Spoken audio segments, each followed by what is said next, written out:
Magandang araw ulit.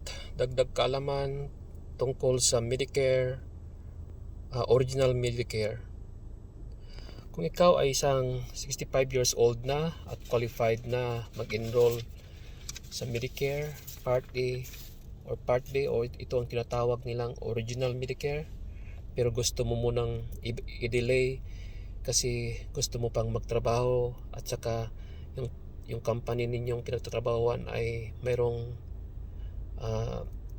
health group insurance. Para maiwasan ang malaking financial problem in the future, alamin po ninyo kung ilan pong empleyado ang nagtatrabaho sa company pinagtatrabaho ninyo.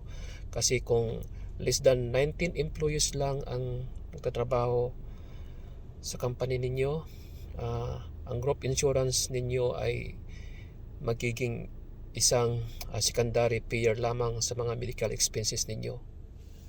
At kung wala pa kayong Medicare,